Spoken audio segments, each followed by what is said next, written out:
Another week of shifts and rumbles. Which deck from last week trips and stumbles? Murders at Karlov Manor? I hardly know her. Watch till the end. The Rebellion's got another top 10. It only matters if it ladders. Comment below as we walk through the Week 10 recap of Ixalan Standard.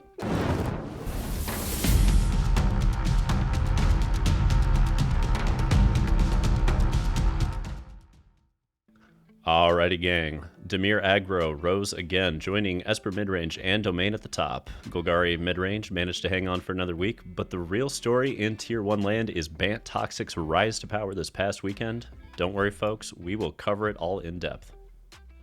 Oh yeah, and Mono Red fell after a couple of weeks at the top, but still in contention as we continue, and the same goes for Rakdos Midrange as well. However, we see a Mono White Toxic variant emerging as a viable mirror breaker for Bant Toxic, and we've got plenty to discuss in that regard as well.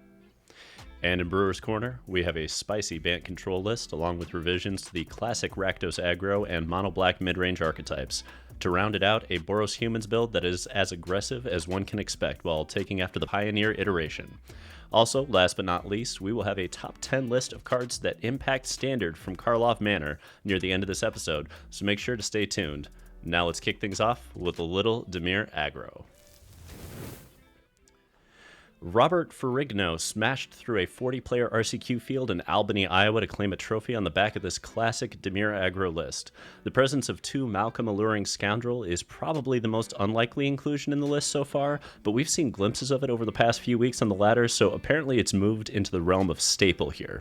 The piece in the sideboard I'm honestly most concerned with is that Path of Peril, given our curve. Now, I'm unclear if that is actually stronger in the slot than a Glistening Deluge or a Nightclubber, but feel free, leave a comment below, and let me know your thoughts on this one, because I think this is one of those areas where there's margin for error. You know, like maybe Path of Peril really is that good because we have all the Fairy Masterminds and we can just go into Flash Flying and play around it, or maybe it's a tension point in the build.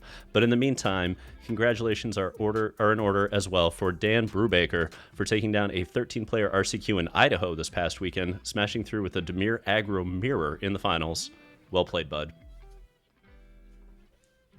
All right, and I just got to ask, I noticed 2 copies of Kaido in the sideboard. What matchups are you typically bringing these in for? So I think I really want Kaido in any matchup where I want more Gix, right? Because the point of Kaido is to function very similarly to Gix. You want grind, you want the ability to continuously push card advantage and tempo. So if I'm on the play in the mirror, I absolutely think that's a good spot for it because you're trying to get ahead of the curve, and having Gix's 4 and 5 make a lot of sense. Similarly, if I'm up against any kind of control, any kind of mid-range grind, they're coming in play or draw on those for me because I'm going to need something to deal with the fact that they're just going to start killing everything that hits the board as soon as it hits the board, right? Yeah, that makes a lot of sense, actually. Let's go ahead and talk about the next big deck, 5-color Domain. Iowa native Joshua Collier took down a 36-player 2-slot RCQ this past weekend on the back of Domain in a hotly contested tournament that I heard all about on Facebook also.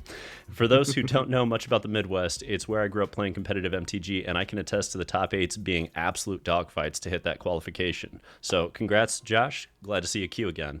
Most importantly, let's analyze this unique take on Domain. Instead of rocking those typical 4 beanstalks, and also the 4 Sunfall, 2 Depopulate split, we see an emphasis here on controlling the early game with a couple of temporary lockdowns, and there's also that old school treasure map just sitting there, along with those 3 Tidebinders. So as we near the end of Ixalan Standard, I love watching this archetype continue to evolve to meet the metagame where it is. And this build in particular prepped hard for that toxic meta, and I mean that literally, not metaphorically. Second, third, and fourth place at this tournament all went to various toxic lists, so Joshua had to take down Bant Toxic to get there, and did so. Wow. Evolution of the deck indeed. Talk to us about the transition away from the 8/7 drops down to 6, 3 of each, and then, obviously making room for Tidebinder. Is there really a meta picture where this move becomes less optimal? Yeah, I mean, what we're giving up here is a lot of points against control and potentially against mid-range. Anything where we're saying we're going to have more card advantage, we're going to go over the top, that's where Beanstalk was just shining. It was saying it doesn't matter if you counter the spell, there's another one on deck no matter what you do, right? And what we're saying with this build is we don't care about those margin points anymore. We need to win the aggro decks. Like, we need to be able to take down everything with temporary lockdowns. We need to have Tidebinders. And to be fair, Tidebinder is kind of an interesting card in the sense that it helps in the mirror as well. You know, they go for Atraxa, you go, no, you don't get all those cards. You just get a 7/7, and we have Herd Domains to block that for days. So, I mean, it's kind of an interesting hedge in that sense as well. And I think that's why we are where we are, is because Bant Toxic has risen, and Domain is trying to meet that by saying, okay, we got to go low on the curve, or we're just going to get run out of the house every time. You raised a really good point about Tidebinder. With it also gaining points in the mirror match, I think that makes really good sense to have in the main board, considering this transition. So yeah, very cool, very cool. Let's talk about the next big deck, Esper Raffine. So Simone Brizzi took down the trophy in Montecatini Terme, Italy this past weekend. I am sorry if I butchered all of that, by the way, with their iteration of Esper Midrange and the ever-popular Raffine engine pushing through a small tourney of 10. Adding to this, we see Esper Midrange release one copy nearly every RCQ top 8 that we've seen over this past weekend, solidifying it as a tier 1 archetype for yet another week.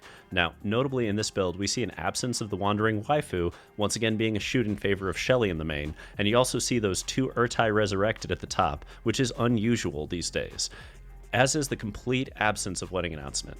Now, this deck appears to be evolving into a build similar to those Dimir Aggro builds, pushing tempo through Bats, Boats, Gix, and Raffine. And given that one of the notable issues in Dimir Aggro is the lack of engines should Gix die, this is an interesting attempt to double those engines through Raffine. And time will tell whether this catches on, but it is a sweet variation and certainly paid off this past weekend. Congrats again to Simone Brizzi.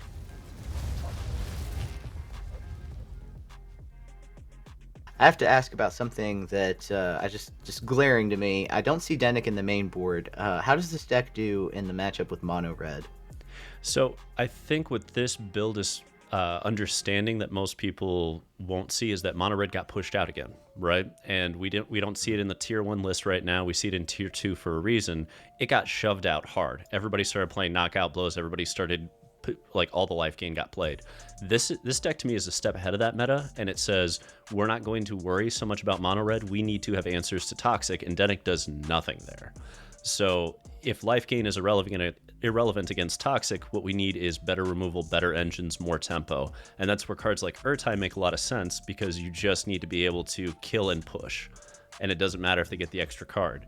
So I think that's really where this... I don't think it has a terrible matchup against Mono Red, to be fair. You still have Shelly in the main, you still have Preacher in the main, and you've got 3 Parasitic Grasps sitting on that sideboard. And again, Raffine into Shelly, still basically game every time against Mono Red. Like, you're just going to start drawing cards, gaining life like crazy off Raffine. So it gets to kind of backslide into that and acknowledge that it can cut Dennick's in exchange for more points against Toxic. All right. Definitely shifting points is important right now in this hyper aggro meta. Speaking of which, let's go ahead and talk about Bant Toxic.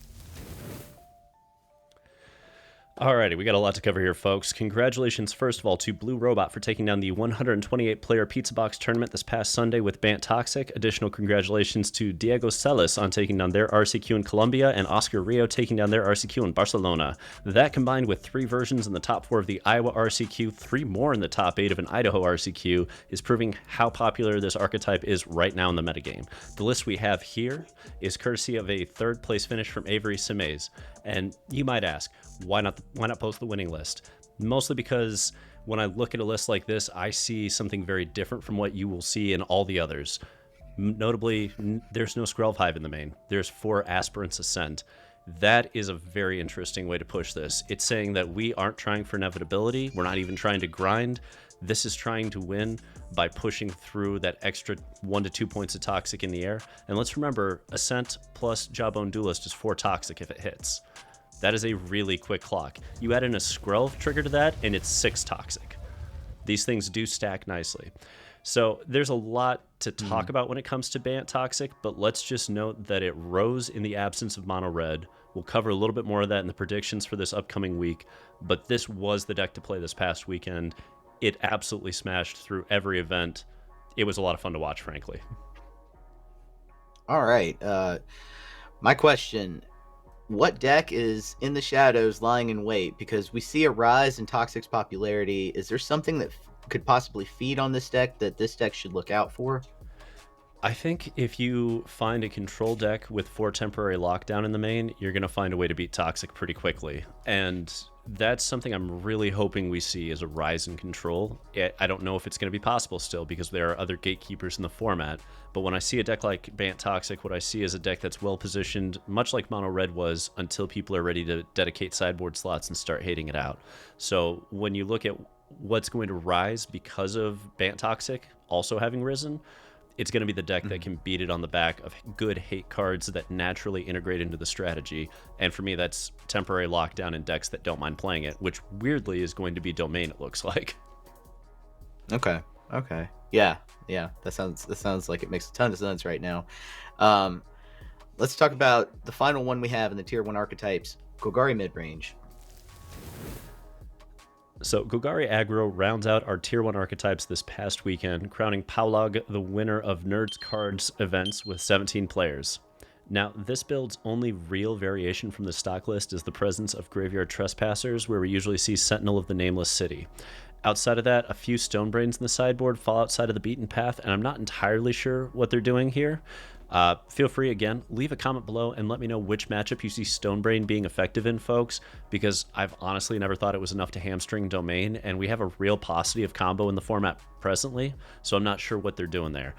Regardless, Paulog clearly knew what they were doing as they took home a trophy, grinding past Mono Red in the finals. And I look at a list like this, and it's very stock in most ways. I like that shift over to Trespasser. I do. I know a lot of people love Sentinel of the Nameless City, but with all the go for the throats flying around, with all the removal, making them 2 for 1 themselves on that removal is critical, and the graveyard interaction is a lot better right now than most people think it is. Okay. I want to ask a question that's been debated in the Rebellion Discord this past week. Trespasser or Lord Skitter in that slot? What do you say? I am a fan of Lord Skitter when you play Raffine and you have a token-based theme with like wedding announcements so that you have an additional way to pump up those tokens and make them valuable. Otherwise, I like the Trespasser because Skitter, again, gets hit 1 for 1 on removal with Anoint from Affliction, which is seeing a lot of play right now, and Go for the Throat, which is still seeing decent play. Trespasser is a 2 for 1 from the outset with the ability to scale slightly if they're inactive or you're inactive. So I like where Trespasser's at. I really do. I also like that it's going to hit on impact no matter what, 1 card in the graveyard, maybe 2 if you've already get hit night mode. That's important in a lot of moments. Yeah, and it's a definite 2 for 1. So yeah, I like the Trespasser as well. Well, that does it for Tier 1. Let's go ahead and go on down to Tier 2, where I'll kick things off talking about Mono White Toxic. All right, Robert Litfin split the finals of a 2-slot RCQ at the Remus Arcane Exchange in Muscatine. I hope I pronounced Muscatine right. With 36 total players, Mono White Toxic proved to come out over a strong semifinal matchup with Bant Toxic. Now, while that's a trophy, we've yet to see this archetype emerge anywhere else or hit a single other top 8, and the event is small enough that we're having to relegate it now to Tier 2. Until we see more results anyway in the future. Nonetheless, we're excited to see this make it out of the rough draft phases of evolution that we've all probably witnessed on ladder up to this point. The first big difference between the two decks, Bant and Mono White Toxic, is in the mana bases. Obviously, White has a much easier time of it, comfortably using full slots for Mirrex and Seed Core. The deck can come out swinging on turn 1, and that actually does make a huge difference. Secondly, the deck gains access to lay down arms and White Sun's Twilight. Because life doesn't matter in this deck's game plan, Toxic counters do. Resetting means more mites. Both cards feel great in this deck. Exile-based removal especially has a rising stock value as we see, recursive and graveyard threats coming from the meta decks right now. So, Max, when I look at Mono White Toxic, I note that this is probably the best laydown arms deck that you can have outside of control because the life doesn't matter. Like, they gain 3 life, you don't care even a little bit. You're on the Toxic game plan. And this is also a build that can run ossification. So you have this low-end removal, whereas Bant Toxic has a bunch of counters. To that end, do you think Mono White Toxic is the key to beating the Bant Toxic deck? I personally think it is. It's a leaner version of the deck, and it's a bit more than that. It can actually hedge having the White Sun's Twilights in the main in case it gets overrun by like the mid-range power decks like Golgari. So it has that ability and it can beat out Bant Toxic. So I'm interested to see where it goes in the coming couple weeks. Fair. And with that, let's go over to Rakdos Midrange and talk a little bit about that. All right, so Tom Maxwell was the sole Rakdos Midrange player to make it to the top 8 of a 128-player pizza box tourney this past Sunday, and what a pizza box it was. It appears this archetype has taken a fall lately, but with another 3 copies in top 16s, it hasn't fallen that far. The deck leans heavily on the value it gains from its Discover power plays and Geological Appraiser, granting a free, for example, Preacher of the Schism, or Trumpeting Carnosaur coming into a Sheldred, an Appraiser, or an Aclazotz. Maybe some removal. All of these are possibilities that make the deck really fun to pilot, so you can see why it's a popular list. Perhaps the most satisfying play, though, is Carnosaur, used as removal for 3, and then revived with Cruelty to kickstart that slot machine. Decks with Shelly still win, in my opinion, and this one definitely has Shelly. With removal, Gix's command, one has to wonder if this deck's time is coming up, especially considering the surging popularity of Toxic decks. Fair. Now, Max, should Lily of the Veil be in this list still? I mean, I'm seeing 1 to 2 Obstinate Baloth sitting in the domain sideboard. I'm also seeing a lot of decks that are going wide with tokens. Is Lily well positioned right now? I would say that Domain has receded slightly away from having to pay attention to this deck, and more having to pay attention to Toxic and Red and the meta share. So I believe this deck gets away with a bigger percentage of the time having Liliana, especially on match 1. That being said, pilots beware, because Baloth is also in the Golgari list at times as well. So be on the lookout for that from not just Domain, but Golgari as well. Ooh, and it's a backbreaker when Obstinate Baloth comes in off a Lily +1. It makes you want to cry a little inside, because you're like, oh, we've got it, we've locked it up, and they're like, actually, no, and now you're going to lose. It's brutal. It's brutal. I've had it happen to me a lot. Speaking of sneaky decks that are still rolling around, Mono Red. All right, well, Red Deck wins. Daniel Krug made it to the finals of Nerds Cards Events 17-player tourney this past weekend. That's as close as Red came really to a trophy this past weekend, relegating it down to Tier 2 this week. As some of you will likely recall, it was a shift that we predicted. Last week we saw a hefty uptick in Mono Red trophies. We knew the hate was coming. So note the main board, Witch Stalkers, to deal with a myriad of big threats now. Note also the one main board, Raiju, to beef up board states mid-game, keep your Godric and your flying threats smashing through even past the early game. Furnace Pusher is still relevant in light of the fact that Domain and Esper are still around, while Urbrass Forge does match well against, quite a variety of mid-range soup right now.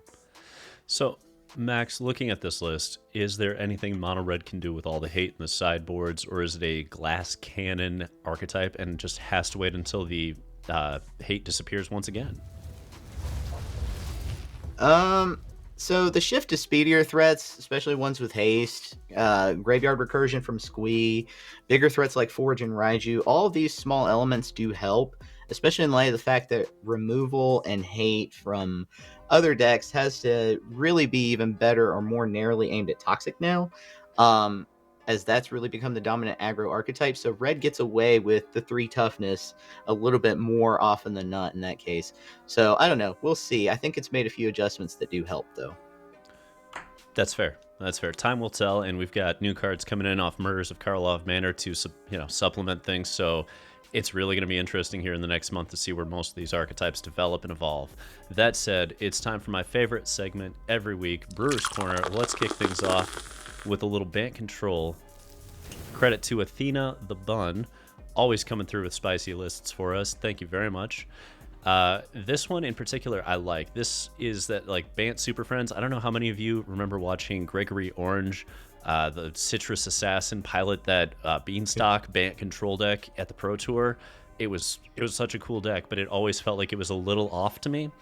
I'm really curious if this is a better iteration for the meta, because we get to run those temporary lockdowns. And we were talking about this a little bit earlier, where temporary lockdown in a world full of Bant Toxic is where you want to be. And this deck loves it. It plays those already. You have laydown arms, exile-based removal, fantastic in the format right now.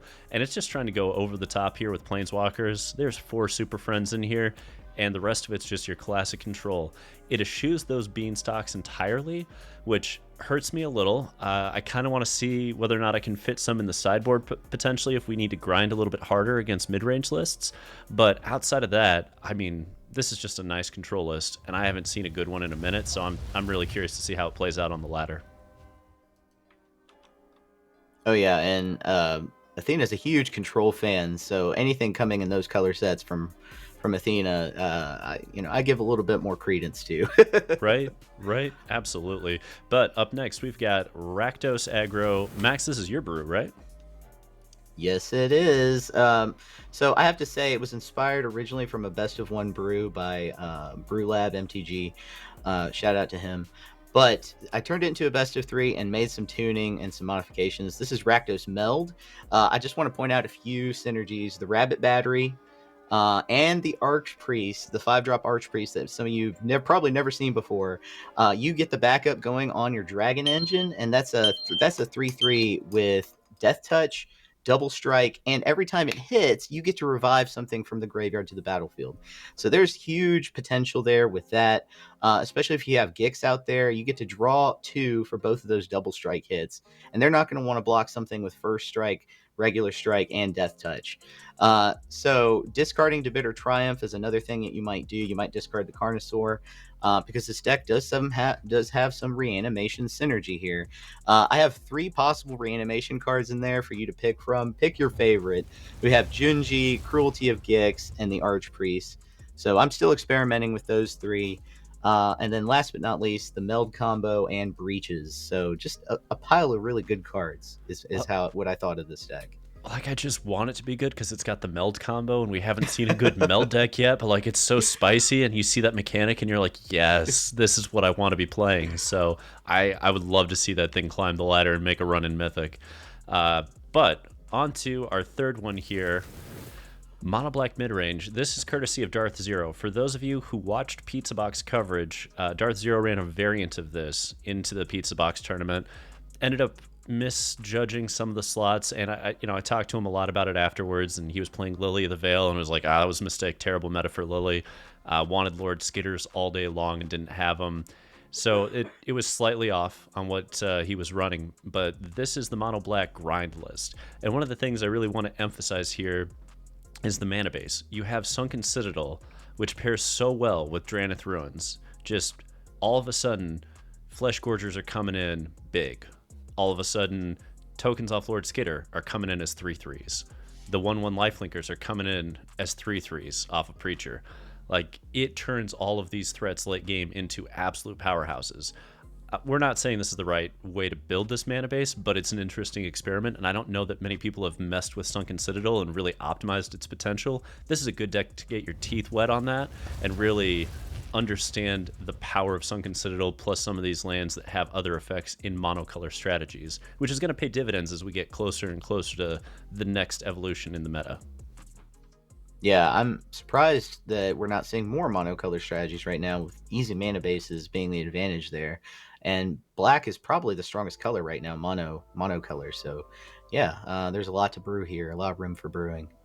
But we have one more deck for you. It is, I guess, Boros Aggro, Boros Convoke. I don't know who to credit for this. We're going to credit the Arena Ladder, because I know you've probably, viewers at home, have run into this specific iteration of Boros now. Essentially, the deck is Boros Humans, but there's only 2 copies of Imidane's Recruiter. There's no Knight Errants of Eos. Instead, the focus is on getting the 1-drop inner Sky Warden pumped up. It becomes a Vigilance flying threat very quickly in this matchup. You've also got full sets of Adeline and Anim Pakal. Anim Pakal in particular is very vicious in this kind of setup. It's just aggro with no Knight Errant to pause and reload your hand. you're just going all in and hoping that you get the Immodane's Recruiter in time to be able to do your thing. So it's got, some removal for some threats that you're worried about with Cathar's Commando. I think that's the name of that card right there. The Commando. Anyway, getting rid of artifacts and enchantments. You got to have that kind of hatred right now in Standard. So, yeah.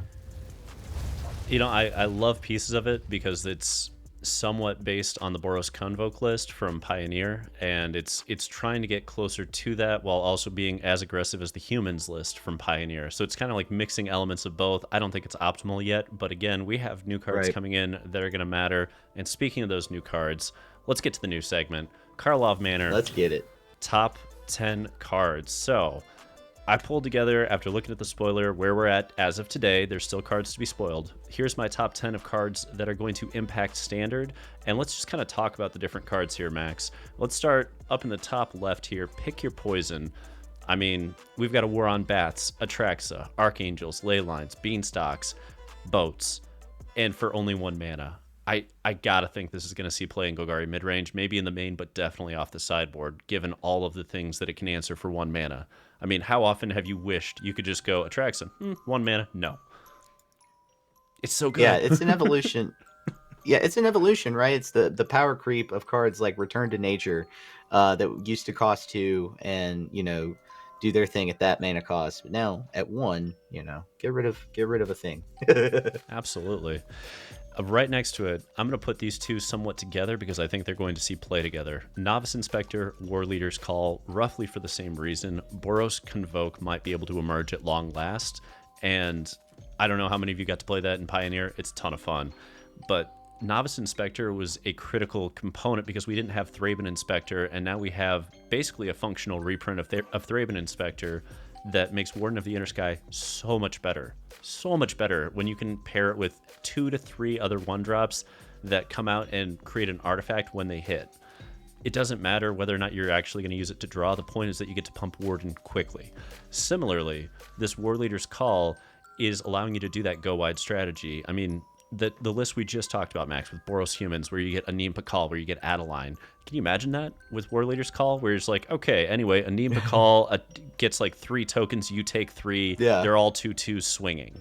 Yeah. Like, it goes so fast. I want to see what happens if this card pops off. I'm not saying it's going to be in there as a 4 of, but I'm saying I'm starting with 2 and seeing how it feels, because I think it is going to be spicy. What do you think on that one? I'm excited for Novice Inspector. I know I've made it no secret that I'm going to be playing Boros Aggro come this next season. So this is a card I'm looking forward to slotting in and seeing if that deck can be competitive. And then War Leader's Call was a surprise. I didn't see that card coming. So that's going to be a big bonus. 1-drop, definitely need a boost there for that deck. 3-drop slot, it's going to compete for slots, but I think this will work its way in, definitely. Fair. Lightning Helix is right next to it.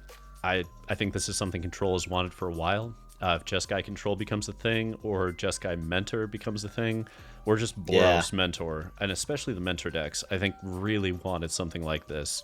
So it's back. It's been a long time. Welcome back. We've missed you, Lightning Helix. It's been a long time since I got to play with you in Standard, but I'm here for it. I'm here for it. Max? Oh, just a classic. I got nothing more to say than that. Just a classic. I'm glad to see this card go back.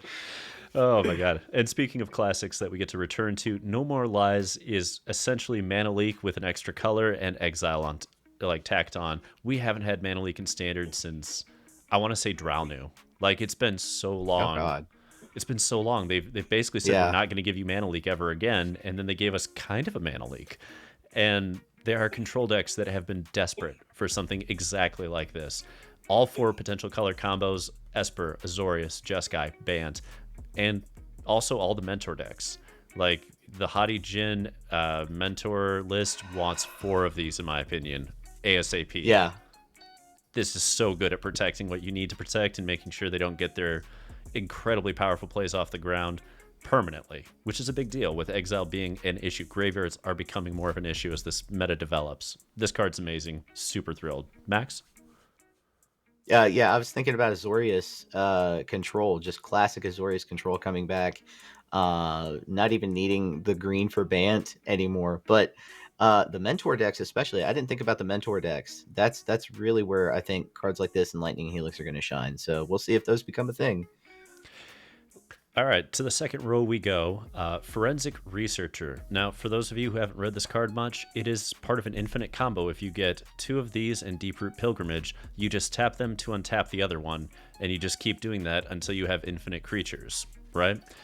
This doesn't seem necessarily amazing because you're like, oh, I need to get 2 of these awkward 3-drops that die to cut down into play, and I also need to have Deeproot Pilgrimage. But here's the thing. Agatha's Soul Cauldron is in the format. Agatha's Soul Cauldron with this can be a 1 to 2 color deck. It can just be Simic Soul Cauldron with an infinite combo that doesn't have to stray into a 3rd color. Finally.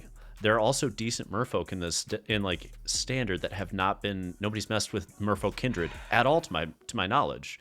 And Yeah. I think it could be done. I think you could make a deck that is Merfolk, like mid-range Merfolk aggro, that has a backup infinite Soul Cauldron combo just tacked in there anyway. And I'm really curious to see if it's strong enough. Brewers unite around this card and brew some Merfolk. I challenge all of you viewers to brew Merfolk when the set drops. Absolutely. Gearbane Orangutan. I understand there's a lot of people that are going to look at this and be like, why is this in the top 10?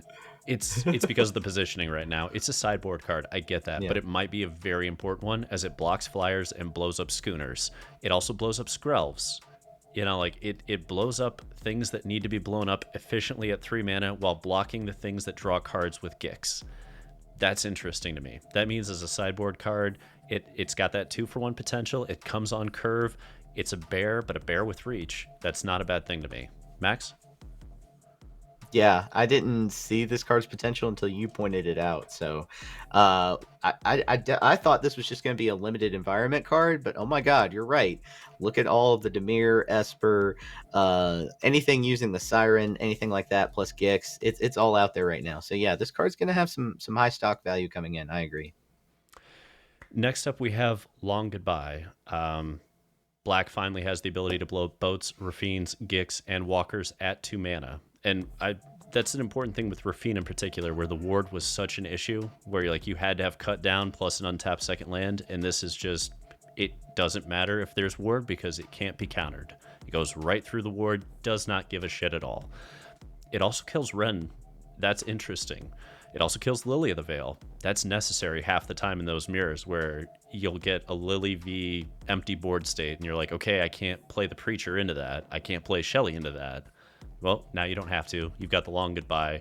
To me, this is just going to be a quick staple. Mono Black is going to eat this up. I love it. I love it.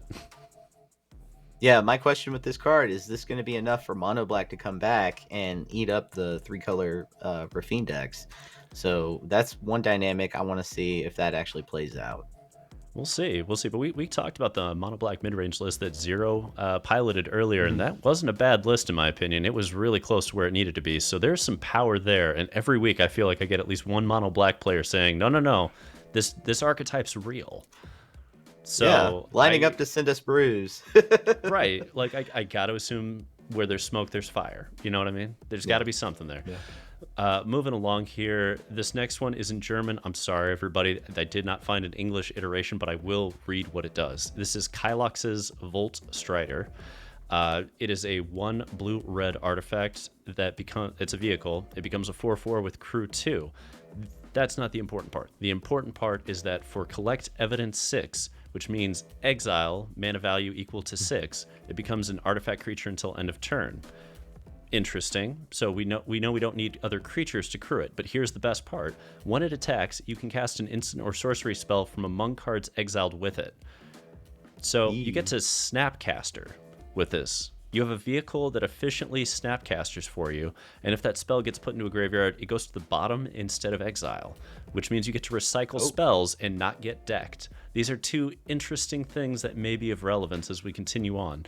But Izzet never had this engine. You know what I mean? Like I saw, I believe Athena's old Izzet list with Frolicking Familiars. It was a cool list. But the whole time I looked at it, I'm like, where's the engine? This could be the engine. And that's where I look at something and I say, we've got a Snapcaster-esque engine. It's not as good. Let's not pretend otherwise. But it could be powerful. and it could be well positioned. So keep an eye on it. We'll see how good it is in a couple of weeks. That's my long shot call. All right. I love that. Everybody, comment below with your favorite new card for Standard. And let's see what gems we can uncover as a community. And I apologize. There's one more in there, just on the end. There's a little treacherous greed. Little treacherous greed. Sorry, everybody. So, just reading treacherous greed for those of you who can. I apologize. I'm gonna get out of the way a little bit. There it is. All right, that's as close as I can get. You guys have spoilers. I'll put it up on the screen. Oh, you guys have spoilers. You look at something like this and Adeline one time. That's all I'm going to say. Like, Adeline swings, the 1/1 hits, you sack the 1/1, draw 3 cards, they lose 3 life, you gain 3 life. Anim Pakal, one time. Like, Mardu Humans might be a thing. Orzhov Humans might be a thing. If you can get a tempo-based list that's in Orzhov or more, this is a card to consider. The ability to essentially helix your opponent and draw 3 seems insane at 3 mana. So I really want to see if anybody can break this card in the meta. Oh yeah, Orzhov Humans. Let's go. And that'll bring us to our final segment. Predictions for the upcoming week. I'm going to flip us right back over here to the meta. All right, Max, we have looked at 12 archetypes tonight. What are your predictions going into week 11 of Ixalan Standard? Well, I predict a steady stream of mid-range piles coming next week. Be on the lookout for things you haven't seen in a while, like Sultai, Grixis. I hear that those 2 decks are in particular making a return. And this is what happens when you have a healthy meta, folks, where most of the archetypes are already well represented. I saw a comment last week that aggro was ruining everything, and to that, I must say, look at the Bant Control list by Athena the Bun this week. Brews like this are still possible. Hell, someone needs to go and brew up a Super Friends deck already before all the Planeswalkers are gone. There are enough board wipes, counter spells, and unique value pieces to elevate control lists. So when a healthy meta like this happens, mid-range can dominate. We're in a unique window where brews can get through. The new set will only make that window wider. So look for a brew-packed episode of State of the Meta soon, before the new set comes out. Oh yeah, we're going to be brewing up a storm. For those who have followed along the past few weeks, you'll notice that Mono Red rose and fell in roughly a 2-week interval, signaling the meta adjusting to additional hate to keep it at bay. Now, this past weekend has been dominated by Bant Toxic and domain lists that have shifted lower to the ground and used temporary lockdowns, along with notably fewer beanstalks. The whole time, we see a consistent pattern of Esper Midrange hitting top 8s after adjusting to a format where Dimir Aggro surged a few weeks prior before the format started to adjust downward to handle the onslaught of aggression. So where do things go from here, right? That's the question everyone asks going into the next week in the meta. We know Bant Toxic has been on top, and the domain list that shifted down did so as well. Where do you go from there for what is really the last few weeks of Standard before we see the puzzle completely shake up again and we get to something completely different potentially, right? I'm going to go ahead and say that we're going to see domain slant harder into temporary lockdowns over beanstalks and even treasure maps. I think we're going to see domain with 4 temporary lockdown in the main in an effort to absolutely shut out Bant Toxic next weekend, because we've seen how much Bant Toxic has just annihilated domain moving into this weekend, right? When that happens, they're giving up those margin points in the mirror. They're giving up margin points to mid-range archetypes, right? How the format coalesces around that is going to be dependent if they hedge so much that control can finally emerge, or if it's going to be held in check still by that dreaded stock of value. With only a few weeks left before the release of Karlov Manor, we're in for a hell of a finale to the Standard season and the beginning of a new one that I can't wait to brew for, as you're going to see in a few weeks, right, Max? Oh yeah, I can't wait. We've actually got one more full week of Ixalan Standard, y'all. So come back next week for the last big State of the Meta for Ixalan. And then after that, it's a brew-packed State of the Meta for MKM, Karlov Manor. You won't want to miss it. Be sure to subscribe. Turn on all notifications for our premieres, especially when they go live. Typically, that happens Tuesdays at noon EST. You can also join below to support the Rebellion at just $3 a month especially. You can have access to our sideboard guides with the standard RCQ coming. And, you know, for those who have access to those sideboard guides, you'll love all the little notes that get left in there where I will occasionally write, tried this, that didn't fucking work. Anyway, so until next time, Rebels, untap, upkeep, resist. Resist.